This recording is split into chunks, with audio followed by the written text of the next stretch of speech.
السلام علیکم ملګرو، زیم خان او تاسو ګورئ خان انفو انجن. ملګرو، موږ سره په خپل ژوند کې هر ټایم هر څه کیدی شي. موږ ته دا هم پته نه چې را روان سیکنډ کې موږ سره څه کیدلو واله دي. دغه شان سټوري ده د دوه کسانو، هغوی چې کومه نه راپاڅېدل نو دنیا بالکل بدله وه او دنیا ورته حیرانه وه چې دی سره دا شوي څه دي. بنۍ کهاني ده د ریوبن نیسي وه. دا د 2016 خبره ده. د 16 کالو ریوبن خپل سکول کې فوټبال کو. دی د سکول نوم بریک هوډ های سکول دی او دا د امریکن سټیټ جورجیا کې موجود دی. ریوبن خپل د فوټبال ټیم ګول کیپر او د ذهن کې دا نه و چې دا فوټبال میچ د زندگی مکمل بدلولو واله دی. میچ په دوران کې یو پلیر فوټبال انتهایی زور سره هیټ کو او په اخیر ریوبن په سر ولګید. دی اکه ټیم بېهوش شو چې دی هسپتال ته بوتله نو هلته کې دی ته ډاکټرانو وویل چې ریوبن کوما ته لاړو. ریوبن به کوما نه راوځي یا نه دا هیڅ چاته پته نه وه، خو بیا کمال شو. صرف 3 ورځې پس ریوبن کوما نه واپس رالی.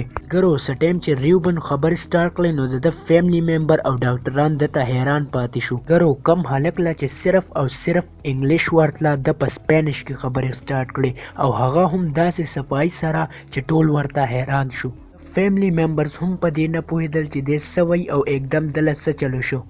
ګرو دته چې کله وویل شو چې ته انګلیش کې خبرې وکړه نو ده نه اړو خبرې کېدې نه بلکې د الټا انګلیش بالکل غلط وي. نو دا وشو څنګه ملګرو؟ دې بیمارۍ ته فورن اکسوننټ سنډروم ویلی شي. په دې بیمارۍ کې एकदम بنده داسې ژبه یا داسې حرکتونه سټارټ کړي چې ورسره مخکې نه یې اړو څه واسطه نه راغلي. کنډیشن د مازغو خرابېدو په وجه یا په مازغو کې سټرو په وجه کېږي. ملګرو د ریوبن یو سپینش ملګری و چې کله نا کله به یې د هغه خولې نه سپینش واورېده او دا کېدی شي د هغې په وجه شوی وي.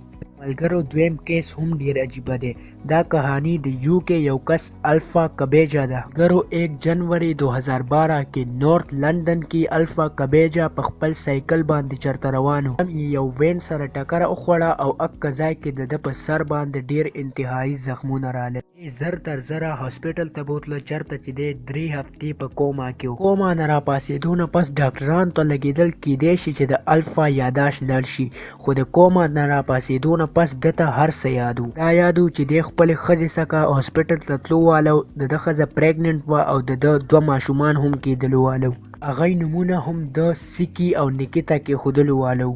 دا هم یادو چې دی په اکرز د امریکن انټیلیجنس ایجنسي MI6 کې انټرویو دپاره تللو. دته دا هم یادو چې د اکسیډنټ په وخت کې زما لاس کې یو نوټبوک هم و او زما یو پرایویټ جهاز هم دی. ملګرو هسې خو دته هر څه یادو، خو یو مسله وه او هغه دا چې د سره داسې هیڅ قسمه کار نو شوی دې پورې چې د واده هم نو کړی نو بچي به څنګه پیدا کېدل. نه خو دی د انټرویو دپاره چلته تللی او نه د خپل پرایویټ پلین و.